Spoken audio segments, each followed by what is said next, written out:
Assalamualaikum warahmatullahi wabarakatuh.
Alhamdulillah.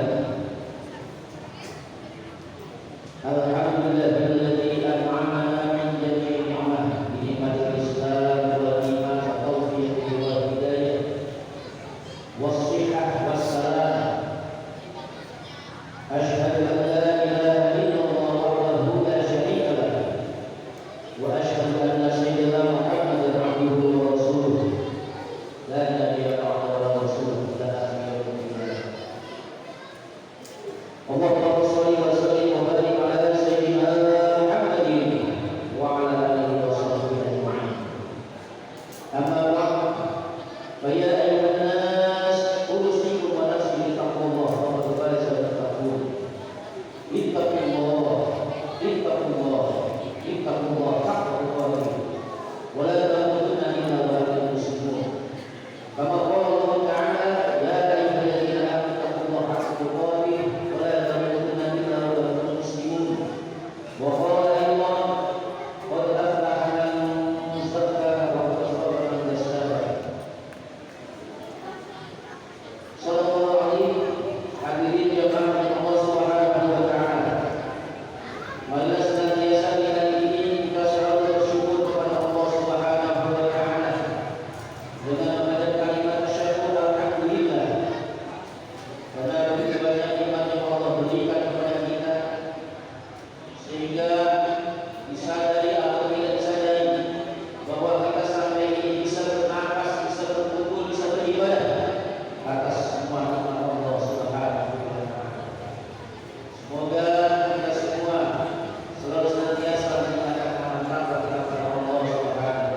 bahwa tidak terasa bagi kita bahwa sekarang kita telah memasuki bulan Syawal dan berada di minggu terakhir, Jumat terakhir di bulan Syawal.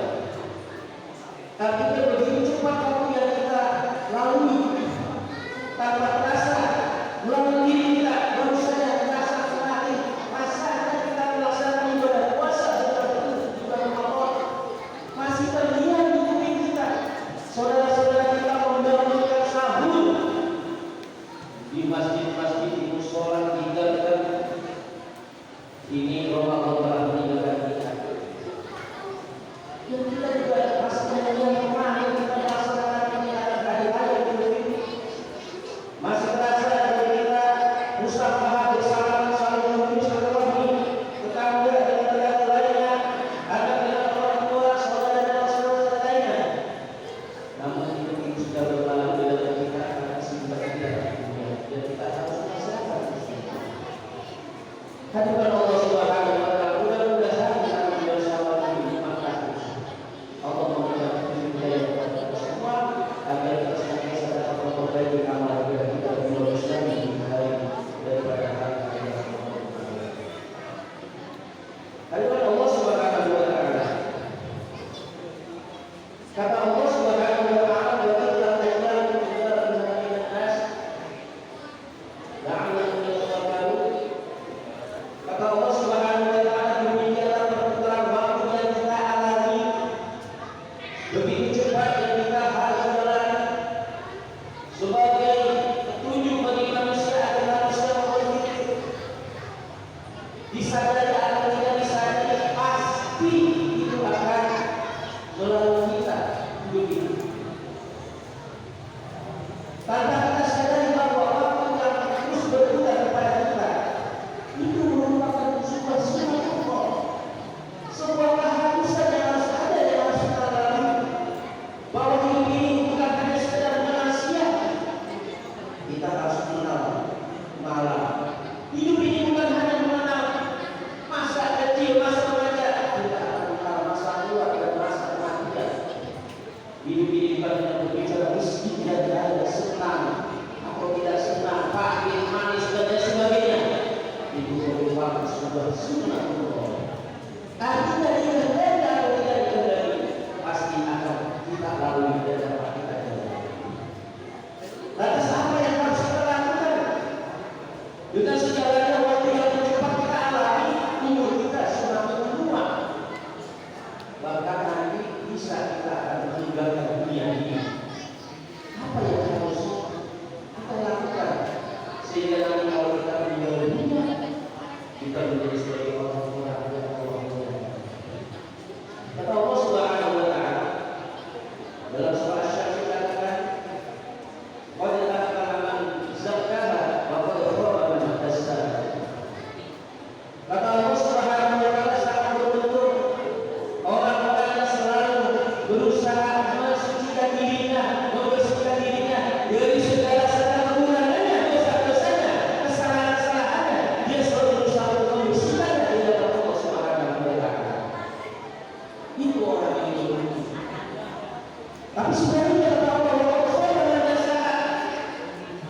orang yang rugi itu, orang yang tercela itu, orang yang sudah operasi kesempatan hidupnya dari kecil hingga dia proses menua, tidak ada perubahan sedikit pun dalam dirinya untuk taat kepada Allah Subhanahu wa Ta'ala, memperbaiki amal ibadahnya, mendekatkan diri kepada Allah Subhanahu wa Ta'ala.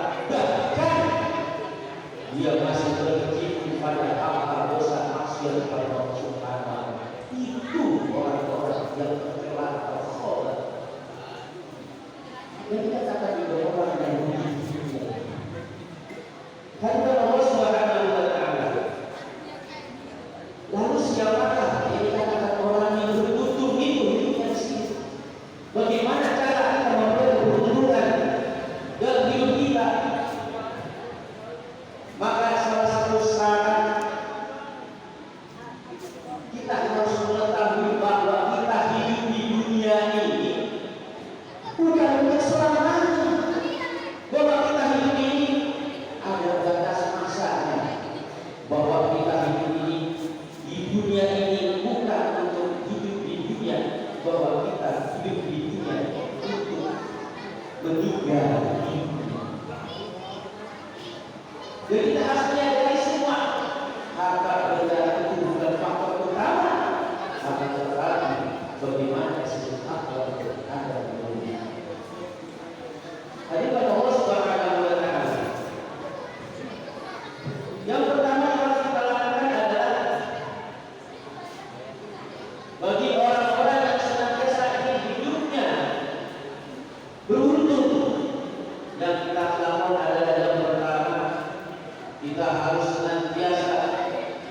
bergantung atau bersandar kepada Allah Subhanahu wa taala.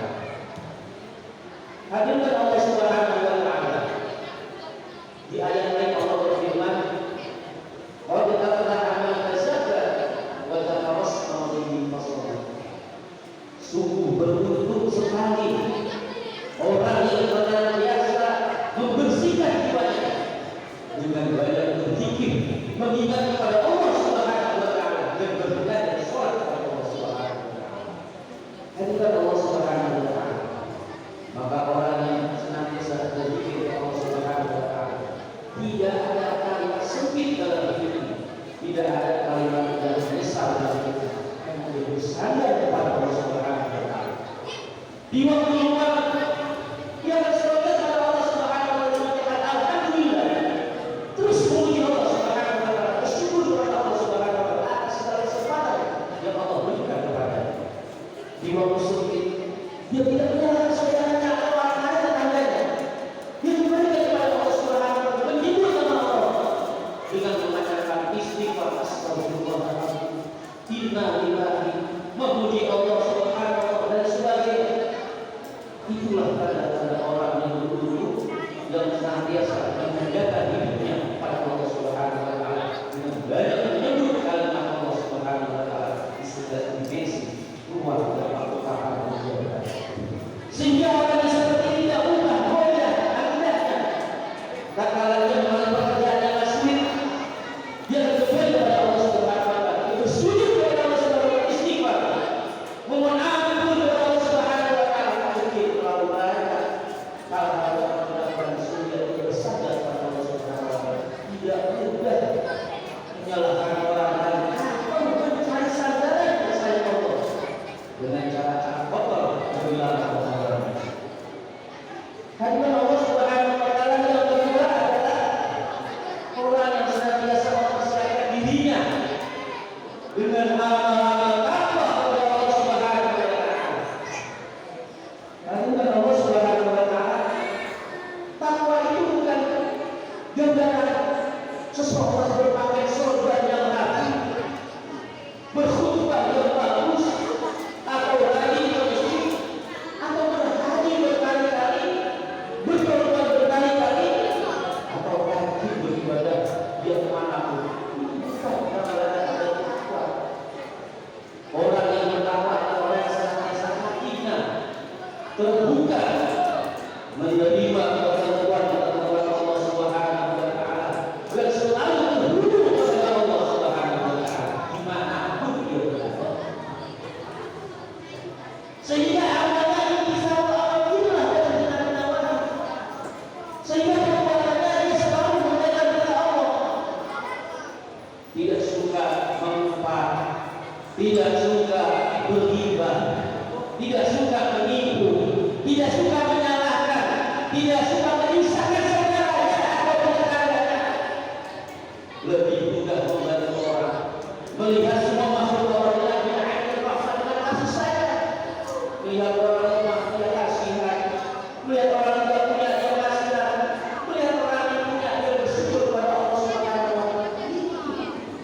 Orang yang bertakwa kepada Allah Subhanahu wa taala, amaliyahnya selain hanya ibadah sholat, puasa dan sebagainya, maka ketakwalah timbul dari esensi bagaimana kesadaran dirinya atas satu sosialnya di hadapan Allah Subhanahu wa taala. Yang ketiga, orang yang berilmu hidupnya itu orang yang selalu muhasabah. Apa muhasabah itu? Muhasabah adalah orang yang selalu mengintrospeksi dirinya, menghitung dirinya, melihat dirinya, mengoreksi dirinya. Apakah selama hidupnya ini amalnya sudah banyak dan diterima Allah Subhanahu wa taala? Apakah selama hidupnya amal ibadahnya ini sudah benar atau belum? Apakah selama amal hidupnya, selama ia beribadah itu sudah benar dan menaati dan menyalahi hukum daripada hukum Allah? Apakah sudah benar dirinya ini tidak menyakiti masyarakat sekitarnya, keluarga orang tuanya? Dia selalu berprofesi di muhasabah, sehingga dengan muhasabah itu ia hidup lebih hati-hati lagi Tidak mudah orang yang bermuhasabah itu menyangka orang lain, tidak mudah orang yang selalu bermuhasabah itu putus asa, tidak. Maka orang yang selalu bermuhasabah itu sendiri akan lebih onah atau dari sesuatu yang Allah berikan kepada kita. Kan benar Allah Subhanahu wa Ta'ala. Orang yang tidak pernah bermuhasabah melihat dirinya di dunia itu adalah orang yang sombong. Apa orang yang takabur, orang yang egois, yang merasa dirinya sudah benar, yang merasa amal yang ibadahnya sudah bagus.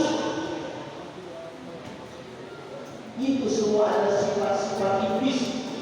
Sehingga iblis yang Allah berikan ujian kepada tidak mau pada lebih merasa lebih mulia, lebih bagus, dia tak kabur, maka Allah usir dari surga. Hadirat Allah Subhanahu wa Ta'ala, biasanya di dunia ini ada golongan-golongan orang yang takabur, selalu takabur, egois, tidak mau menerima nasihat, tidak mau mendengar orang lain. Itu ada di dunia ini.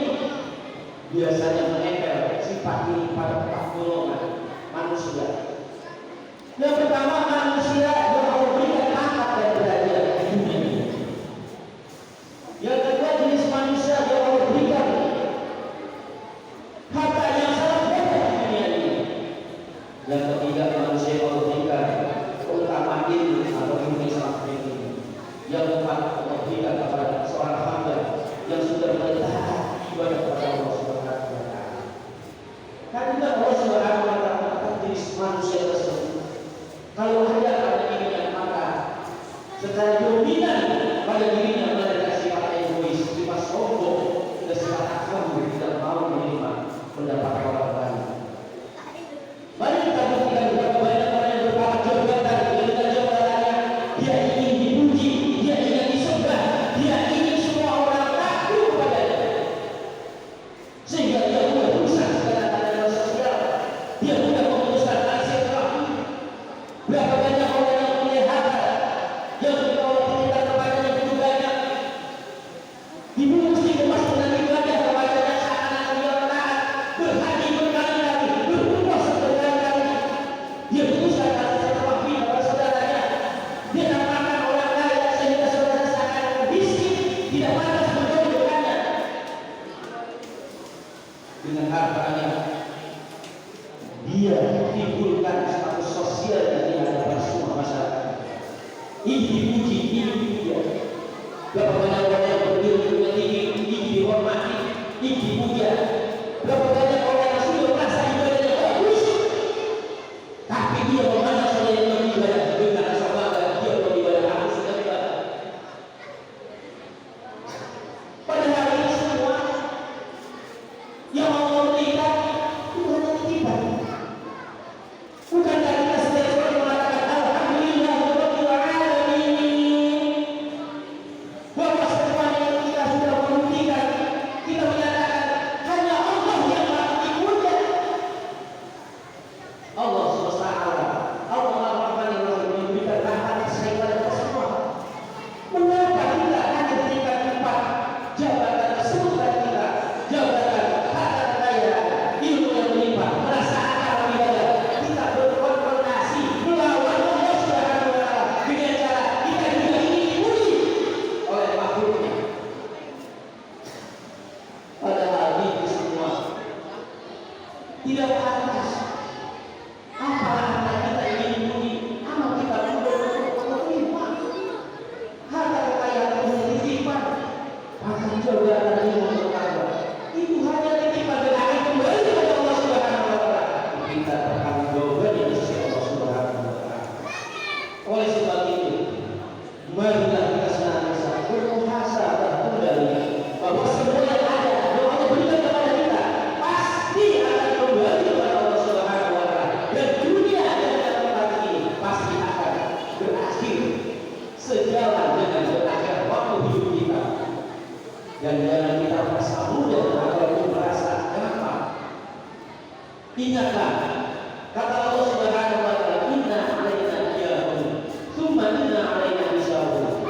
Kata Allah Subhanahu wa Ta'ala, kita akan kembali kepada Allah Subhanahu wa Ta'ala, mati di dunia ini, tapi tidak mudah. Wa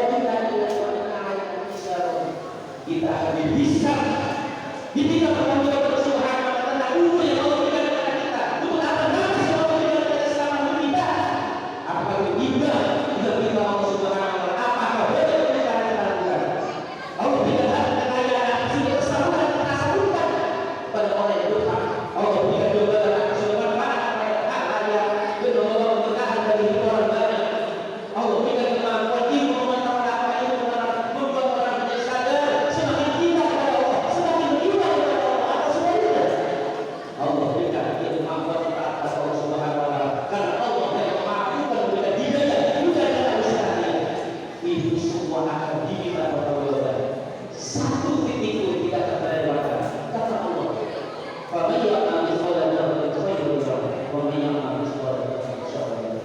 Sekecil apapun kebaikan yang kita lakukan, sekecil apapun keburukan yang kita lakukan, Allah akan melihatkan dan Allah akan balas sesuai dengan perbuatan. Al-Yawma ya'lamu al-mujrimina wa la tujzuna illa ma kuntum ta'malun. Pada hari itu, pada saat kita la tujzuna, Allah tidak akan mendolimkan kita semua, menganiaya kita semua. Allah akan tampakkan keadilannya. Allah akan balas sesuai amal kita masing-masing. In ahsanu ahsanu lil husna wa in asatu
Bismillahirrahmanirrahim.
ثم